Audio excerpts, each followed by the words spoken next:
मनाली आज के टाइम पे इंडिया के सबसे फेमस हिल स्टेशंस में से एक है। हिमाचल प्रदेश के नॉर्दर्न मोस्ट एरिया में 6,700 फीट के ऑल्टीट्यूड पे स्थित मनाली अपने ओक, देवदार और pine forest, snow capped mountains, adventure activities और अमेजिंग लैंडस्केप की वजह से फेमस है। मनाली आज के टाइम पे हर तरह के ट्रैवलर्स की पहली पसंद है और अगर आप भी मनाली की ट्रिप प्लान कर रहे हैं तो आज की वीडियो में मैं आपके साथ शेयर करूंगा मनाली की एक प्रॉपर टूर गाइड कि आप कैसे मनाली आ सकते हैं, यहाँ अगर आप क्या क्या विजिट कर सकते हैं और कैसे आप अपनी इस ट्रिप को मेमोरेबल बना सकते हैं। दोस्तों, वीडियो में आगे बढ़ने से पहले चैनल को जरूर सब्सक्राइब कर लेना और बेल नोटिफिकेशन भी ऑन कर लेना। तो चलिए दोस्तों, वीडियो शुरू करते हैं। तो सबसे पहले बात करते हैं कि आप मनाली पहुंचेंगे कैसे। अब मनाली का खुद का कोई एयरपोर्ट या रेलवे स्टेशन नहीं है, इसलिए यहाँ पहुंचने का बेस्ट तरीका है बाय रोड। दिल्ली, चंडीगढ़, शिमला और धर्मशाला जैसी जगहों से मनाली के लिए रेगुलर वोल्वो और स्टेट ट्रांसपोर्ट की बसें चलती हैं जो कि आपको 800 से 1500 रुपए में मनाली पहुंचा देगी। दिल्ली से मनाली 12 घंटे और चंडीगढ़ से मनाली 8 घंटे लंबी जर्नी है और अगर आप चाहें तो अपने पर्सनल व्हीकल या कोई कैब हायर करके भी यहाँ आ सकते हैं और इस रास्ते पे भी आपको बहुत ही बढ़िया व्यूज देखने को मिलते हैं। हालांकि अगर आप नॉर्थ इंडिया के अलावा कहीं और से मनाली विजिट करने आ रहे हैं तो आप भुंतर एयरपोर्ट तक की फ्लाइट भी ले सकते हैं और भुंतर से मनाली आप कैब हायर करके 1 से 1.5 घंटे में मनाली पहुंच सकते हैं। मनाली पहुंच के सबसे पहले आपको अपने होटल में जाके कुछ देर रेस्ट करना चाहिए। मनाली में आपको लग्जरी और बजट दोनों कैटेगरी के होटल्स, रिजॉर्ट्स और होमस्टेज देखने को मिल जाएंगे और मैं आपको रेकमेंड करूंगा कि आप अपने होटल या होमस्टे ओल्ड मनाली में ही बुक करें। मनाली 2 पार्ट्स में डिवाइडेड है, न्यू मनाली और ओल्ड मनाली।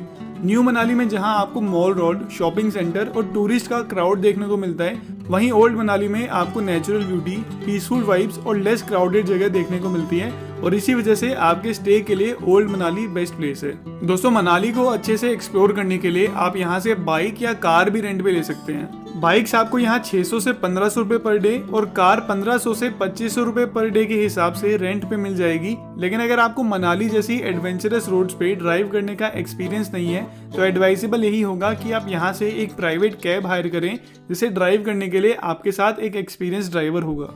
मनाली अगर आप सबसे पहले वशिष्ठ टेम्पल में विजिट कर सकते हैं जो कि 4000 साल पुराना एंशिएंट हिंदू मंदिर है।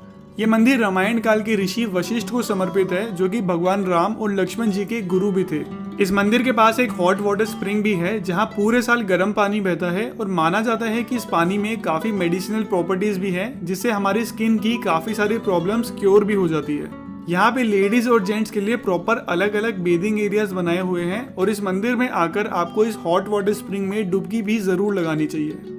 वशिष्ठ टेम्पल विजिट करने के बाद आपको यहाँ से सिर्फ 3 किलोमीटर दूर जोगिनी फॉल्स तक का ट्रैक भी जरूर करना चाहिए। जोगिनी फॉल्स मनाली का एक बहुत ही सुंदर वाटरफॉल है और इसे और भी सुंदर बनाता है वशिष्ठ टेम्पल से यहाँ तक का ट्रैक जो कि पाइन ट्रीज और एप्पल गार्डन से होते हुए गुजरता है। अगर आप नेचर और एडवेंचर लवर हैं तो इस ट्रैक को आप बहुत ही ज्यादा एंजॉय करेंगे। वशिष्ठ टेम्पल से जोगिनी फॉल्स तक के इस ट्रैक को कंप्लीट करने में आपको करीब 3 घंटे लगेंगे और रास्ते में आपको कुछ छोटे छोटे रेस्टोरेंट्स भी मिल जाएंगे जहां आप कुछ रिफ्रेशमेंट्स ले सकते हैं। जोगिनी फॉल्स 160 फीट की ऊंचाई से गिरने वाला वाटरफॉल है और अगर आप चाहें तो इसके टॉप तक का ट्रैक भी कर सकते हैं जहां से आपको मनाली वैली का बहुत ही बढ़िया व्यू देखने को मिलता है। मनाली आकर आपको यहाँ के सबसे फेमस और सबसे सीनिक रोहतांग पास पे विजिट करना बिल्कुल भी मिस नहीं करना चाहिए। 13,000 फीट से भी ज्यादा के ऑल्टीट्यूड पे स्थित रोहतांग पास हिमालयस के सबसे ऊंचे पासेस में से एक है और यहाँ से आपको हिमालयस के पीर पंजल रेंज का बहुत ही बढ़िया व्यू देखने को मिलता है। रोहतांग पास मनाली से सिर्फ 50 किलोमीटर दूर है लेकिन यहाँ के स्नो कैप्ड माउंटेन्स और नेचुरल ब्यूटी का जो व्यू आपको देखने को मिलता है उसे वर्ड्स में डिस्क्राइब नहीं किया जा सकता। रोहतांग पास इतने हाई ऑल्टीट्यूड पे स्थित है कि समर्स के टाइम पे भी आपको यहाँ काफी ज्यादा स्नो देखने को मिलती है जो कि यहाँ के लैंडस्केप को और भी ज्यादा सुंदर बना देता है। रोहतांग पास पे विंटर्स में इतनी हैवी स्नोफॉल होती है कि इसे नवंबर से मार्च तक कंप्लीटली बंद कर दिया जाता है और आप सिर्फ मई से अक्टूबर तक ही यहाँ विजिट करने आ सकते हैं। रोहतांग पास पे पहुंच के आप यहाँ के पैनोरामिक व्यूज और नेचुरल ब्यूटी को एंजॉय करने के अलावा mountain biking, snow scooter, sledge ride और स्कीइंग जैसी एक्टिविटीज का भी मजा ले सकते हैं। हालांकि रोहतांग पास विजिट करने से पहले आपको इस बात का ध्यान रखना होगा कि यहाँ विजिट करने के लिए आपको एक प्रॉपर परमिट लेना होगा। रोहतांग पास एक बहुत ही सेंसिटिव एरिया है और यहाँ की नेचुरल ब्यूटी को प्रिजर्व करने के लिए हिमाचल प्रदेश गवर्नमेंट ने यहाँ आने वाले व्हीकल्स पे लिमिट लगाने के लिए इस परमिट को इंट्रोड्यूस किया है। रोहतांग पास के लिए दो तरह के परमिट्स होते हैं। एक वो परमिट जो आपको मनाली से रोहतांग पास तक जाने के लिए लेना होता है और एक वो परमिट जो आपको रोहतांग पास से आगे जाके लद्दाख या स्पीति वाले रास्ते के लिए लेना होता है। अगर आप मनाली से सिर्फ रोहतांग पास विजिट करना चाहते हैं तो आपको 500 रुपए की परमिट फी और 50 रुपए की कंजेशन फी पे करके अपना परमिट लेना होगा। और अगर आप रोहतांग पास से आगे जाके लद्दाख या स्पीति जाना चाहते हैं तो आपको सिर्फ 50 रुपए की कंजेशन फी पे करके अपना परमिट मिल जाएगा। ये परमिट आपको डिस्ट्रिक्ट एडमिनिस्ट्रेशन कुल्लू की ऑफिशियल वेबसाइट से मिनिमम 2 दिन पहले लेना होगा और रोहतांग पास पे एक दिन में सिर्फ 1200 व्हीकल्स ही अलाउड होते हैं, तो मेक श्योर कि आप अपना परमिट एडवांस में ही बुक कर लें। हालांकि अगर आप रोहतांग पास से आगे लद्दाख जा रहे हैं तो उसके लिए कोई रेस्ट्रिक्शन नहीं है और उसका परमिट आपको इजीली मिल जाएगा। रोहतांग पास होते हुए मनाली से लद्दाख तक की जर्नी बहुत ही सीनिक होती है और अगर आप लद्दाख ट्रिप का एक सेपरेट वीडियो चाहते हैं तो मुझे कमेंट सेक्शन में लिखकर जरूर बताएं। हालांकि रोहतांग पास ट्यूसडे को मेंटेनेंस की वजह से बंद रहता है, इसलिए आप इस दिन यहाँ कोई भी एक्टिविटी प्लान ना करें।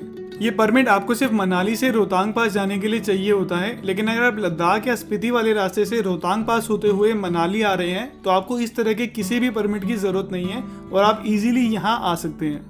रोहतांग पास के बाद आप यहाँ की एक और famous tourist attraction Solang valley भी विजिट कर सकते हैं। सोलंग वैली मनाली से सिर्फ 14 किलोमीटर दूर एक बहुत ही सीनिक वैली है जो कि मनाली से रोहतांग पास वाले रास्ते पे ही लोकेटेड है। सोलंग वैली अपने स्नो कैप्ड माउंटेन्स और लश ग्रीन लैंडस्केप की वजह से फेमस है और एडवेंचर लवर्स के लिए तो ये एक मस्ट विजिट प्लेस है।